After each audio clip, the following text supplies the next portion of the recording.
Class is now in session. I'm Professor Hockey, and today we will be discussing the game between the Sharks and the Oilers, in which the Sharks lost 5-2. So the Sharks saw their 6-game winning streak come to an end here.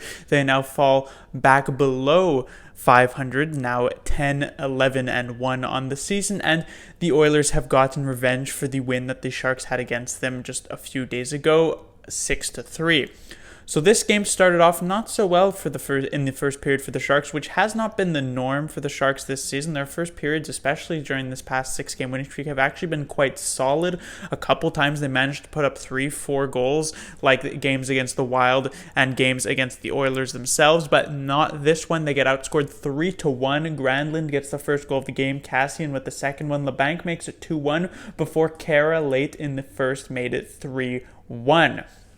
Going into the second period, the game calmed down a bit. Ended up being James Neal who got the goal to make it 4-1 on the power play. No other scoring would come in the second period. And then in the third period, the Oilers would make it 5-1 before Goodrow, with just a few minutes to go in the third, would make it at least a somewhat more respectable 5-2. But besides a minor push there late in the third period, the Sharks wouldn't really get much else generated, and they would end up losing. For those who watched the game against the Ducks, for those who watched the game against the Red Wings, this might not come as that much of a surprise. The Oilers are a team near the top of the Pacific Division, so a team that can punish, in a sense, when the Sharks just come out lazily, and that's exactly what they did in the first period, and so they end up falling in too big of a hole that they could then come back from. First thing to talk about would be Martin Jones, as he lets in 5 goals here tonight, so not a great night for him. Didn't have much of a chance on the Granlund one. You could definitely make the argument he could have had the Cassian one. Didn't have much of a chance on the Neal one, and definitely didn't have a chance on the McDavid one, but still 5 goals, not a good look. And now you'll know that I didn't mention the Kara goal, as I'm sure my opinion here on the Kara goal is likely extremely controversial, and not many people will agree with this, but I actually don't put any blame onto any goaltender, and Jones in this specific case, for letting in a goal like this. This is one that's coming through so much traffic. It's so far out from the point that 99 times out of 100 this shot gets blocked or it goes wide, or it never even comes close to heading in the net. But this is one of the lucky ones that Kara takes. It ends up going behind Martin Jones. And so it just strikes me as a bit more of an unlucky style of goal. Again, a pretty controversial opinion, I'd say, especially when you compare it to the LeBanc goal earlier for the Sharks. That is more of the conventional lucky style of goal. But here for Kara, I mean, this is shots that you might see multiple times in the game, and just the vast majority of them get blocked, and so never really materialize as anything at all.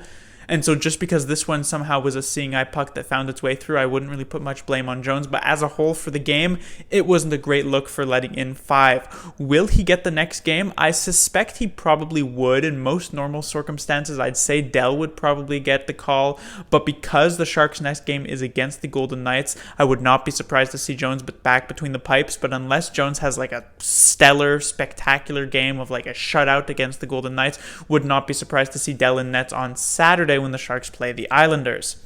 Next, I will talk about the fourth line. Now, the fourth line again here tonight was not anything good at all. They were completely victimized here on the first goal by Marcus Granlund. They didn't look good after that point. I mean, Radill didn't even get to play much time. He was benched for large periods of this game. Gambrell and Carlson. I thought Carlson looked okay, but not great. Gambrell didn't look all that great.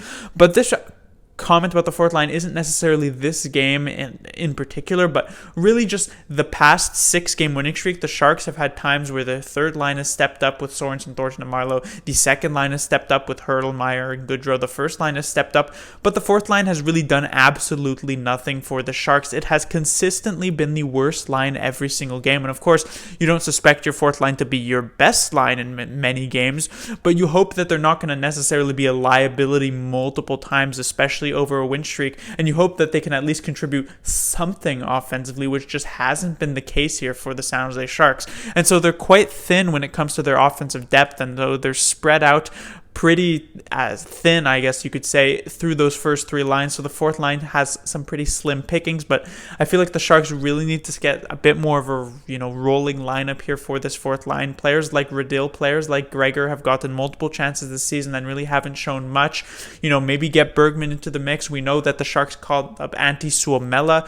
he did not play in this game, but maybe get him into the mix, maybe try something coming out of the Barracuda, because right now this fourth line has just not looked good at all for the Sharks offensively and even at times defensively, like in this game against the Oilers and even the previous game against the Oilers, which the Sharks won. Next, I will talk about Ferraro. Now, he had definitely a very, very rough first period on the ice for all 3 goals scored here, if I'm not mistaken. Didn't handle the Granlund one well at all, didn't really handle the Kassian one well at all either, and while he did bring it back a bit in the second and third period when the game calmed down, it still wasn't a great look, especially since Ferraro, over the 6-game winning streak, actually only played 3 of those games due to injury. He'd played a couple, as well as Prout getting one, and so I would not be surprised to see Ferraro get benched going into the next game against the Golden Knights in favor of Tim Heed. Now, I know DeBoer doesn't like Tim Heed, so there's technically a possibility that doesn't occur, but with Prout injured, it seems as though Heed is the best possible option, and with Ferraro's game here tonight, I would definitely not be surprised to see Heed come into the lineup. Ferraro, when it comes to these rookies who aren't necessarily just far and away better than most of the competition, for instance, Ferraro's defensive partner back in college, Cale Makar for the Colorado Avalanche, he's been having a great season as a rookie, but for Ferraro, he's not as skilled as someone like Makar, so he has to get a bit more used to the whole grind of the 82-game season, especially for a player in college who never really played this many games in the season. So it's not surprised to see Ferraro have a bit of up and downs. We know he started the season pretty well, even when the Sharks weren't playing all that well, and so these couple of bad games here or there are certainly to be expected, and I wouldn't suspect the Sharks should penalize him heavily. But again, as I said, unlikely he gets the next game. Finally, I will mention a few other players. Now, normally I only do this for Sharks victories, but because this was a game, coming after a 6-game winning streak, and I don't think it was terribly played by the Sharks. I think they were just severely outplayed and caught on their heels a bit in that first period. So I will mention a few players who I thought had good games. The duo of Sorensen and Thornton I thought actually looked quite solid. Multiple solid shifts in the offensive zone. Just looking for that bit of a finish to those 2 players, because there was zone time, there was good possession, but they just couldn't really seem to get even that great of a shot on net.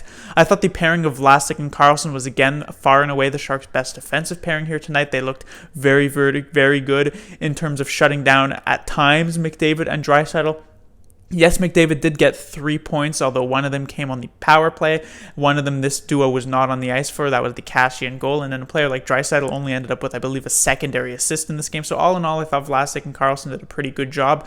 And I would also like to point to Evander Kane, who is getting a lot of double shifts. It's something that he normally gets in many, many games. He's definitely been one of the better Sharks forwards this season with these 12 goals, and he definitely was one of the Sharks' better forwards here tonight as well. But that will do it for this review. The Sharks will be back in action on Thursday, as I said, against the Golden Knights. Of course, the last 2 times the Sharks played the Golden Knights this season, it went disastrously. The Sharks got absolutely blown out in each of those first 2 games of the season, which both went against the Golden Knights. So it's going to be hard to get a worse result than that. And if we take a look at where the Golden Knights are in the standings right now, they're certainly not where they expected to be. They statistically are not that great of a team and are really not that much higher in the standings than the Sharks are currently, even with the Golden Knights getting their victory tonight and the Sharks not getting the victory tonight. But we know what the Golden Knights can look like when they are against the Sharks. They definitely bring their A game, and so the Sharks will need to respond with an A game of their own and hopefully get some revenge for those first couple of games. Class dismissed.